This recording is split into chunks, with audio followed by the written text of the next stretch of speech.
अच्छा, ऐसा धोखा हमारे साथ किया, भोगोगे तुम। ये जो निकलता है ना भोगोगे, ये अकाट्य होता है। क्योंकि किसी का भी हृदय, मान लो किसी भी जीव जंतु को आप कष्ट दें और उसका हृदय आह भर जाए, तो वो आह वज्र की लेखे तुम्हें भोगना पड़ेगा। वो आह किसी की ना लेना जिंदगी। कोई ऐसा कोई आह भर करके कह दिया तुम समर्थ हो, हम तो कुछ कर नहीं सकते, वो अंदर से दुखी, फिर तुम्हारी सामर्थ्य काम नहीं करेगी, मिट्टी में मिला देगी। ऐसा नहीं कि आप जो कर रहे हैं कोई देख नहीं रहा, कोई हिसाब किताब नहीं, जो कर रहे हैं अवश्य में भोक्तव्यम, बहुत सावधान।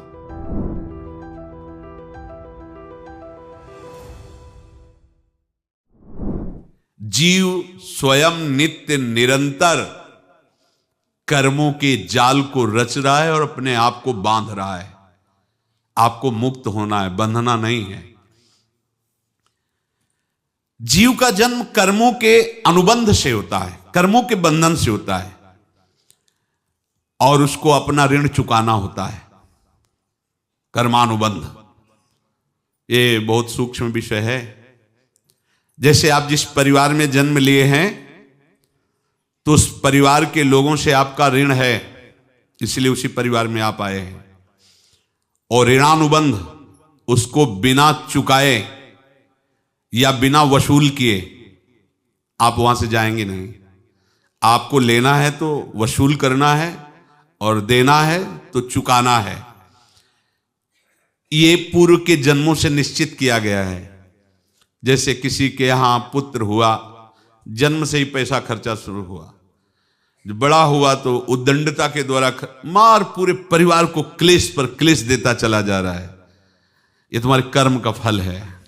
या ऐसे शक्तिहीन बुद्धिहीन ऐसे पागल पूरे जीवन सेवा करो, तुमसे अपना हिसाब चुकाने के लिए वो आया है। अब परिवार के जो सदस्य जुड़े आके, मतलब पत्नी आते ही पूरी हृदय में आनंद, परिवार में आनंद, और जीवन भर वो आनंद ही सुख देने के लिए उसका जन्म हुआ। वो अपना ऋणानुबंध मुक्त, और आते ही भयंकर क्लेश खड़ा कर दिया, बीच में दीवाल और झगड़ा वैसा, फिर अतरे दिन मारपीट शुरू, कलह अशांति, पूरा जीवन नरक हिसाब करने आए। यहां ऋण चुकाए बिना कोई जा नहीं सकता, ऋण चुकाना पड़ेगा। किसी का ऋण वसूल करना है तो किसी को ऋण चुकाना है, दोनों काम करने होते हैं। अनेक जन्मों में अनेक लोगों के साथ हमने जो बर्ताव किए हैं, अच्छे या बुरे, वो होंगे। अब किसी आदमी को हम जानते नहीं, अचानक मिला, अचानक टक्कर लगा और मार पीट गाली गुप्ता सब कर दिया, चुपचाप सह लो। क्यों? ये आपका हिसाब है, पूर्व का हिसाब। हमारा उससे कोई द्वेष नहीं, कोई संकल्प नहीं। अचानक घटना घटी और हमसे द्वेष करने लगा, हमें पीटने लगा, हमें गालियां दे, ये हिसाब है, चुपचाप सह जाओ। अपने घर का भाई ही भारी दुश्मन बन गया और क्लेश दे, हिसाब है। एक प्रभुदत्त ब्रह्मचारी जी की वाणी में पढ़ा था, एक महात्मा जी भ्रमण करते थे, तो उस समय असरफियां चलती थी, मोहरे असरफियां, तो उनको भेंट में देते लोग। तो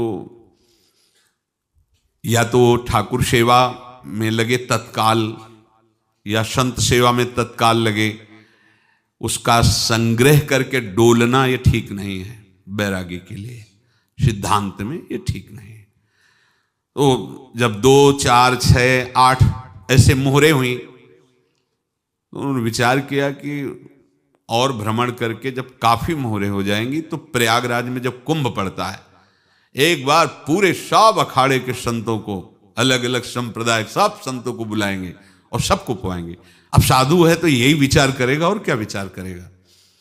तो उन्होंने ऐसे डंडा बनवाया, बेंत, जो ऊपर से चूड़ीदार और भीतर पोला, और मोहरे उसमें डालते गए। और भ्रमण, जहां जहां श्रद्धालु भगत थे सबके यहां जाना, और इच्छा रखना कि एक मोहर तो दे दे दक्षिणा में। कामना कोई भी हो वो बांधती ही है, ध्यान रखना। इसीलिए प्रभु जो चाहे वो करे, अपनी चाह नहीं रखनी चाहिए, अपनी चाह प्रभु की चाह में मिला देनी चाहिए। धीरे धीरे वो छड़ी भर गई। भ्रमण करने वाले महात्मा चूड़ी लगाई, इंतजार करते रहे। जब प्रयाग का कुंभ पड़ा तो चले। तो रास्ते में एक गांव में पूछा जाता है, जैसे कहीं रुको कि कोई श्रद्धालु ऐसा है जो संत सेवी है। तो कुछ लोगों ने बताया, हाँ एक परिवार है बहुत संत सेवी है और आपको मिलाते हैं उनसे। आइए महाराज, घर में रुका। खूब अच्छा हलवा पूड़ी पवाया और जो घर के मालिक थे चरण दबाए। चरण दबाते दबाते उनकी दृष्टि पड़ी उस डंडे पे। इतना मोटा और ऊपर से कुछ चूड़ी सी भी नजर आ रही, इस डंडे में तो कोई रहस्य है ही है। अब महात्मा जी को खवा पिला के सुला दिया। महात्मा जी जब सो गए तो पत्नी से धीरे से कहा, वो डंडा लाओ बाबा जी का डंडा। वो चूड़ीदार जो ही खोला पलटाया तो सैकड़ों मोहरे। ऐसे संत रोज पधारे भगवान, तुम आनंद हो जाए फिर क्या। पत्नी से कहा, नाप के कंकड़ लाओ। वो तो महात्मा जी तो खाए खीर पूड़ी, आराम से सो रहे। रात में पूरी प्लानिंग करके उसमें कंकड़ भर के चूड़ी लगाकर सिराने रख दिया, सारी मोहरें हटा ली। महात्मा जी आराम से छड़ी उठाए तो वजन पक्का। वैसे बड़े लोग चतुर होते हैं, पर ये नहीं जानते कि कर्म कितना भयानक होता है। और उनकी कोई संतान नहीं थी, पर धन में इतना प्रेम उनको था। बहुत सावधान। साधु महात्माओं के पास जो अर्थ है, गृहस्थी अगर आता वहीं से है, पर अगर उसको जोर जबरदस्ती या किसी छल कपट से, तो वो उसका विनाश ही करता है। आज तक का प्रमाण है। अब उनको ये भाव पता नहीं होगा, या पता होगा तो लोभ के कारण वो उसको मान नहीं पाए होंगे। महात्मा जी गए प्रयाग में, किसी अखाड़े पर रुके और वहां प्रार्थना की कि कल जो है संपूर्ण अखाड़ों का निमंत्रण किया जाए और सब संतों को भोग पवाया जाए और उनको दक्षिणा भी दी जाए। महंत ने सोचा कि बहुत बड़ा है तो उत्सव है, क्योंकि प्रयाग में कितने हजारों संत महात्मा सब। तो उनका महाराज बोरों इसमें चीनी और टीनों घी लगेगा, सब व्यवस्था। बोले आप मंगाइए, एक एक हिसाब हम करेंगे, हमारे पास सब व्यवस्था है। बोले कुछ तो पहले दे दो, वो इकट्ठे देंगे हम। उनको था कि अगर हम छड़ी खोला और दो चार मोहरे दी, किसी को पता लग गया तो गड़बड़ हो सकती। बोले हम भंडारे के समय आखिरी में सब कुछ आपको दे देंगे। ठीक है। वो अपने पास से पैसे लगाकर खूब जितना सामग्री सब लाए, लाखों की, और सब संतों को निमंत्रण कर दिया। संत जन निमंत्रित हो गए, भंडारा बन रहा है। तब वहां के महंत है और उनका देखो भंडारा भी बन रहा है, संतों को निमंत्रण। अब आप अर्थ की व्यवस्था कीजिए, क्योंकि इतनी बड़ी हमारी सामर्थ्य नहीं थी जितना हमने किसी तरह हमने व्यवस्था की। अब मुझे अर्थ चाहिए, तभी आगे की व्यवस्था बढ़ेगी। संतों को दक्षिणा देंगे और जिनसे अर्थ लिया उनको दे। देखो रसोई बन गई है सब। उनका छत में विश्वास नहीं तो ये अभी चूड़ी खोली। उनको तो था ना कि मोहरे हैं, कंकड़। तो जैसे कितना उनको सदमा लगा होगा। हजारों संतों का निमंत्रण, रसोई बन, मतलब संत हो के छल कपट। तो उनका महाराज आपने तो हमारा नाश कर दिया, जो महंत थे। अब बताओ रसोई बन गई, संत निमंत्रित हो गए और आप ये कंकड़ दिखा रहे हैं हमको। आपने तो हमें बर्बाद कर दिया, हमारी इतनी सामर्थ्य नहीं थी, आप पहले बता देते। संत होकर ऐसा छल कपट। अब वो बोले तो क्या बोले, क्योंकि उनको पता था कि मोहरे हैं इसमें। अंदर से उनका चिंतन गया उसी सेठ के पास, अच्छा ऐसा धोखा हमारे साथ किया, भोगोगे तुम।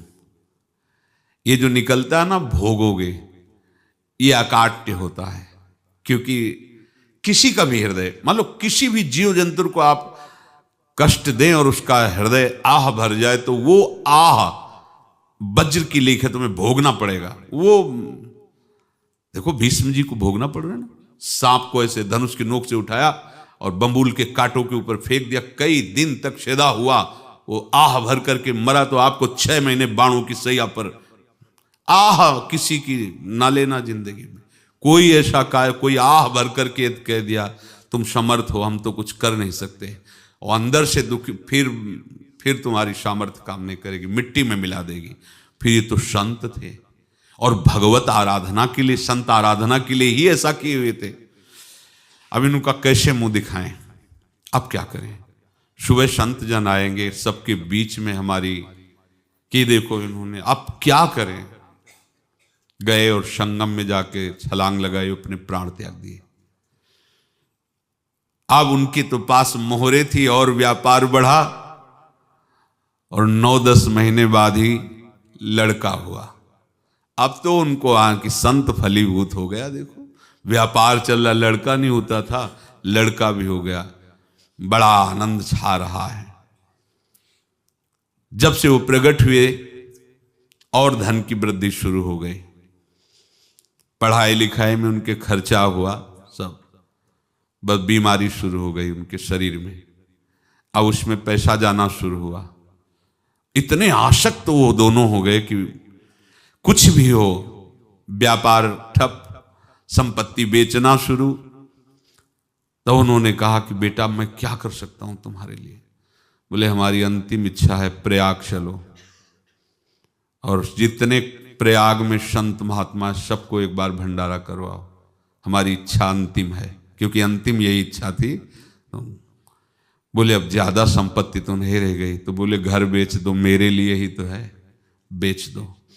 मुझे लगता मैं बचूंगा नहीं, पर मेरी अंतिम इच्छा पूर्ण कर दो। घर बेच दिया, जेवर बेच दी। वहां गए, जब संत सेवा की तो बोले मुझे संगम तक ले चलो। संगम तक ले गए और बोले समझे तुम चुराए थे और हमने उसको छीना है, कुछ नहीं रह गया तेरे पास कुछ, अब केवल ममता और आसक्ति में जल कर मर और नरक प्राप्त कर। मैं वही महात्मा हूं जिसकी तूने मोहरे ली थी, शरीर छोड़ दिया। महात्मा को जन्म लेना पड़ा और इनको दुर्गति भोगनी पड़ी। ऋणानुबंध होश में, ऐसा नहीं कि आप जो कर रहे हैं कोई देख नहीं रहा, कोई हिसाब किताब नहीं, जो कर रहे हैं अवश्य में भोक्तव्यम, बहुत सावधान। अनेक जन्मों में अनेक लोगों से जो कुछ लिया दिया है, इस लेने देने को मिटा देने के बाद ही तुम मुक्त हो गए। इसीलिए एक उपाय है, लेना न देना मगन रहना। क्या? मालिक को समर्पित हो जाओ, मालिक को अपना माना हुआ समर्पित कर दो, खत्म। अहम त्वाम स्वरूपापेभ्यो मोक्षयिष्यामि, सब खत्म। आगे पीछे लेना देना सब खत्म। एकादश स्कंद में भगवान श्री कृष्णचंद्र जी ने कहा, जो मेरे चरणों का आश्रय लेकर भक्त मेरा भक्ति करता है, उसके पितृ ऋण, मातृ ऋण, देव ऋण, ऋषि ऋण, सब ऋणों से मैं मुक्त कर देता हूं। बस यही एक उपाय है जो इसके बंद करने का उपाय भक्तों के लिए है, वो यही है, भगवान की शरण में होकर अपना माना हुआ पूरा भगवान के अर्पित कर दो। अर्पित करने का तात्पर्य उसमें अहम हटा दो। तो दियम वस्तु गोविंदम तुभ्यमेव समर्पये। जिनसे तुमने सेवा करवाई है उनकी सेवा करनी पड़ेगी, जिनसे तुमने जो कुछ लिया है उनको देना पड़ेगा। ये लेने देने का व्यापार जब तक समाप्त नहीं होगा तब तक तुम्हारा जन्म मरण चलता रहेगा। अब आपको यहां समझना है, यदि आपसे किसी ने पैसे लिए बेईमानी करके नहीं दे रहा है तो आप उसको गाली मत दीजिए, आपने बेईमानी की थी इसलिए आपकी बेईमानी हुई है, ले गया, कोई बात नहीं है, बंधन से मुक्त हुए, जो बोझा था चला गया। उसको ऐसा ना देखे कि ये बेईमान हमारे रुपए मार लिए, अब जो कुछ होगा देखेंगे। अगर आप आगे नया कुछ करते हैं तो फिर आगे का हिसाब आपको भोगना पड़ेगा, ध्यान रखना। ऐसा नहीं है कि आपको भोगना नहीं पड़ेगा। एक ही उपाय है कि अब जो शरीर धारण किए इसी में जो भोग ले, आगे ना होना चाहिए। तो क्या करे? सर्वतो भावेन भगवान की शरण ले ले। ये तो सर्वाणि कर्माणि मयि सन्न्यस्य मत्पराहा अनन्येनैव योगेन माम ध्यायन्तु उपासते तेषामहं समुद्धर्ता मृत्यु संसार से। ये बड़ा कठिन है पार होना, कोई छोटी मोटी बात है। एक महात्मा बाल्यावस्था से भजन करते थे, शालिग्राम भगवान पास रखते थे और उन्हीं की आराधना करके बस पाठ नाम जप और भ्रमण करते थे। यौवन अवस्था थी, गंगा जी के किनारे अपने ठाकुर को विराजमान करके स्नान करने के लिए कपड़ा ही उतार रहे थे कि 90 लोग आ गए, भाला तलवार सब लेकर, मारो मारो इसको मारो, घेर लिया। तो उन्होंने हाथ जोड़कर कहा हमने क्या अपराध किया, कोई सुन ही नहीं रहा। तो उन्होंने कहा मार तो डालोगे ही आप 90 लोग, हम कोई अस्त्र शस्त्र तो लिए नहीं, एक बार हमें गंगा में डुबकी लगा देने दो और अपने ठाकुर को स्नान करा देने दो, फिर इसके बाद आप मार देना। भगवत इच्छा से वो लोग रुक गए, स्नान किया और अंदर से प्रार्थना की, प्रभु ये क्या लीला है आपकी, आपके सिवा मेरा कोई है नहीं और ये मुझे मारना चाहते हैं। तो भगवान ने जानते हो क्या कहा उनके अंतर में, तुम मेरे में ध्यानस्थ हो करके शरीर को छोड़ो, ये लोग मारेंगे। ये मेरे भजन का फल है कि तुम्हें 90 जन्म नहीं लेना पड़ेगा, एक ही जन्म में 90 मिलके, तुमने 90 हिंसा की थी पूर्व में, तो तुम्हें 90 बार जन्म लेना होता और एक एक करके मारते। ये मेरे भजन का प्रताप है कि एक बार में ही 90 का हिसाब हो जाएगा। तुम आंख मूंदो, मेरे ध्यान में मगन रहो, मेरे प्रताप से तुम्हें कोई चोट नहीं होगी और स्वाभाविक मूर्छा अवस्था में प्राण तुम्हारे छूट जाए। ऐसा ही हुआ, ऐसा हुआ। तो ये बात समझ लो कि ये जो कर्मानुबंध है, ऋणानुबंध है। आप देखो, अगर शाप महात्माओं ने दिया कि तुम्हारे वंश का इससे विनाश होगा, तो भगवान भी परम धाम जा रहे तो उसी कील से, बाण की नोक में जो मछली लील गई थी छोटा कण, उसी से की नोक बनाई और उसी नोक को प्रहार किया। भगवान के श्री चरण में वही बाण की नोक लगी और भगवान ने स्वीकार किया ना। भगवान का बड़ा लीला विचित्र है। अगर छुप करके उधर रामावतार में बात, तो इधर ऐसे स्वीकार किया है भगवान ने। ऐसा कहीं नहीं दिखाया कि मैं भगवान हूं तो मैं अपने लिए, ऐसा नहीं दिखाया। नारद जी का हित किया पर नारद जी ने श्राप दिया तो भगवान ने स्वीकार किया। बंदरों ने ही सहायता की, जैसा बोले थे वैसा। ये लीला इस शरीर में भोगनी पड़ेगी। हाँ, ज्यादा को कम में भुगता देंगे, पर अब अगला शरीर ना मिले इसके लिए सर्वतो भावेन भगवान के आश्रित हो जाए। जैसे आपने दुकान फैला रखी है तो उसमें दो काम होते हैं, लेना और देना। किसी को उधार दिया है तो हमें उससे लेना है, और कोई नगद देकर सामान ले रहा है तो उसे सामान देना है, या उधार लिया है तो हमें उधार देना है। अब अगर दुकान बंद करनी है तो तुम्हें देने वालों पर जोर देना है, लेने वालों पर जोर नहीं। लेने वाला तो जाओ हम क्षमा किया, समर्पित किया, हमारा कोई संबंध नहीं, खत्म हो जाए, वो खुशी हो जाएगा। लेकिन देने वाला तुम अगर दुकान भी उठा दोगे तो जहां भी रहोगे तुम्हारे पास वो आएगा, लाइए हमारा। तो देने पर नजर रखिए, जिसका जिसका हिसाब है वो आपके सामने आता जाए, हटाते जाओ। लेने पर नजर मत रखिए और दुकान फौरन उठा दीजिए, नहीं अगर लेते देते रहे तो चलता रहेगा। आगे चलकर कुछ लेना न देना, मगन रहना बस अपने प्रभु के चिंतन में। अब हम कैसे जाने कि किसको क्या देना है, हमें क्या पता। तो हम पूरा हिसाब जिनको पता है उनको दे देते हैं, समझ रहे हो, उनको पता है क्या लेना है क्या देना है, तो इनके पास पहुंच गए या सरकारी हिसाब से सब बराबर कर देंगे। हमको अपनी जिम्मेवारी इनकी चरणों में समर्पित कर देना है, तभी हम जीवन मुक्त होंगे। ये रहस्य की बात है।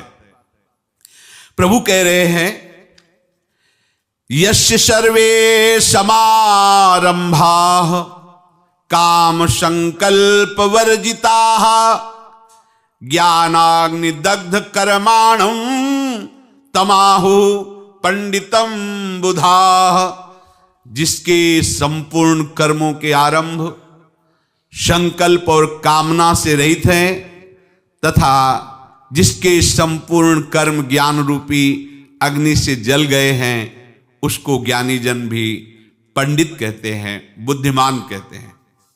पूज्य श्री भाई जी महाराज कह रहे हैं, जैसे वहां ज्ञानाग्नि से दग्न कह रहे हैं, तो अपने वृंदावन वासियों का प्रेमाग्नि से सब कर्म संस्कार दग्न होते हैं। जिस समय आपके हृदय में भगवत प्रेम का प्रादुर्भाव होगा तो लेश मात्र कभी तुम्हें दुख नहीं भोगना पड़ेगा। प्रेम का प्रादुर्भाव होते ही दुख का नाश हो जाता है, महासुख। जब प्रेम का प्रादुर्भाव होगा तो समस्त पाप भस्म हो जाते हैं, अशांति नष्ट हो जाती है, संसार ज्वाला स्पर्श भी नहीं कर सकती है। जब भगवत प्रेम का प्रादुर्भाव होता है तो हो सकता है उस उपासक के जीवन में दुखों का पहाड़ टूट पड़े, परिवार खिलाफ, शरीर रोगी, अव्यवस्था, बहुत बहुत कुछ, सब कुछ। कह रहे हैं इतना सब होने पर भी उसके हृदय में कोई भी दुख नहीं होता। ऐसा सामर्थ्यशाली भगवत प्रेम है। भगवान के चरणारविंद का जिसके हृदय में प्रेम है, भारी से भारी दुख भी उनको विचलित नहीं कर सकता।